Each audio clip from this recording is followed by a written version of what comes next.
setup wise, try and get that gap close. You can see where it used to be. There's a great big gap there between your left hand and your right hand. What you're doing, that interlock finger there, that little finger now, so the back end of your right hand and the middle there of your left hand should be together. You sort of get a bit separated this way, and that sort of gets that right hand sort of smothered, and you sort of look at the grip, it looks a bit this way. As we can see, there's a big gap there between the end of your fingers in there and your hands, where that's a bit more closed up, which is good. So your hand was in a better position, okay? Swing thought now at the moment, and I want to just, in some ways, just practice this now. I would say for the next sort of 2 or 3 days, is the club head, okay, is staying outside of your hand. So the hand or the butt end of the club is working in, the club is working out. What you did was at this point here now, the club's stuck behind you, and you've whipped the hands too far inside this, or you've over-rotated the grip, which come from a lot really that right hand being in, because you don't want your hand to get, it's very hard for your arm to go this way, so your hand will then start unwinding to normal, and this forearm rotation will cause that club to get stuck, as we can see, too far inside. So this one here felt as though you took the club back way outside. Now we're not moving your hands outwards to do this, the hands are still coming in, but you with the club now when it goes back, that felt to you like the club was over here somewhere, didn't it? Yeah. As you can see, it's not, but it's certainly 10 times better than where it was there. So where should it be? Right, the club at this point, yes, that's fine. It should be somewhere around there, okay? So sort of, that's the sensation you want to get. That to me is sort of an okay position, okay? We can deal with that, okay? Now if you look at the backswing here, now we are doing shorter swings, because the club then comes back down. We can come back down a bit more direct to the golf.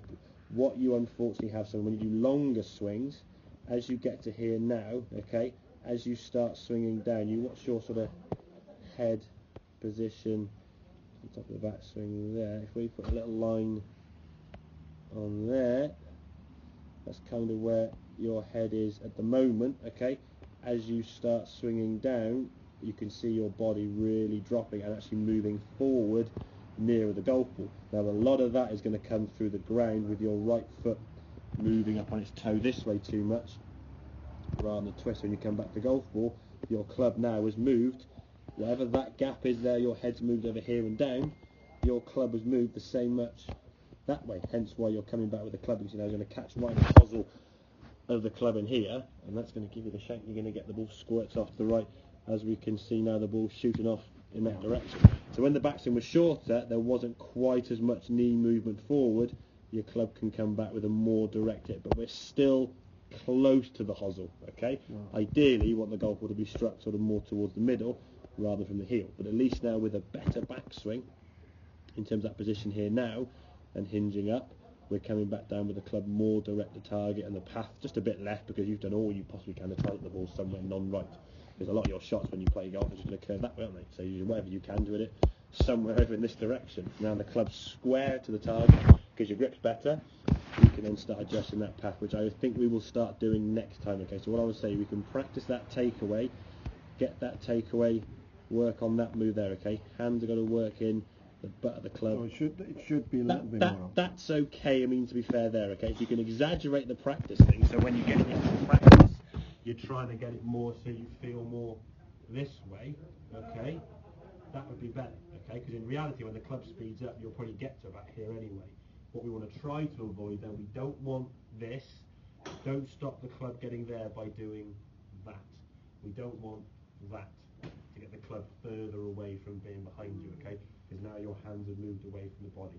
The butt end of the club is going to come in, club stays out, okay?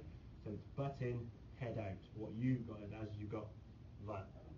So when you're here now, then you get this. And you're falling into it, aren't you? You've got no real chance to get back to the golf ball without bringing the hosel into the golf ball. So I would say, with the lessons that we've got left and so on, and what I can do, if you're up here in the next sort of couple of days and stuff, I can sort of pop on the range every sort of couple of seconds. Okay, right, just check you're doing that fine, as like a little double check. And then we could look more on the downswing as you come back into impact to try and get that functioning better. To get the ball starting towards target, but at least now that should be shoulders should be winding better, yeah. To be fair, a lot of it more for me now is this foot sort of lifting and the weight going on your tiptoes too much. You're moving a little bit more. It's this movement here with your body and your top half. So your head from here now, it basically moves in that direction as you come down. So your head's moving towards the golf ball a little bit more with that right knee going forward. So your balance is sort of going forward and you're sort of tucking yourself up. I wouldn't worry about trying to change or adapt to that. I would just try and work on that takeaway. Get that working 100%, and then we'll work at it the next time, stage by stage. But we've got, say, 2 weeks till Portugal, yeah? I'll give you one today, okay? We can call this one 20 minutes. We'll do 20 minutes next time. 20 minutes next time, that's 2 half an hour then, yeah? Okay, that sound good? Rather than too much in one go and give you sort of umpteen things to go away and go, my head's going to explode. We'll do 20 minutes, 20 minutes, 20 minutes. Keep yourself short chunks, but work on that. So just basically some shots now with that 8 or 9 iron, working on that takeaway as much as you can. Get the odd shank, step away, take 3 or 4 practice swings with that sort of butt in, as we said, head out. You can use the mirror here if you want to. So if you go on the mat there and show us what you think it would look like, so I can just say you're doing the right thing. So you just show us a takeaway with butt in. So you swing to that position here now with the clubs going back and stop and show me what you think an exaggerated feel would look like, okay? So it's there, great. If you get that there, get nice and relaxed in these arms, okay? That's what we're looking for, okay? So butt's going to go in, head's good, perfect. From there now we just hinge the wrist up and there's your back swing, lovely, okay?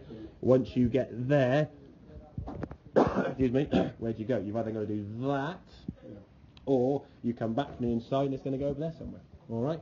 So butt in, head out, hit some shots down, leave those goggles there if you want to make it, hit some shots there by yourself, that's it, good.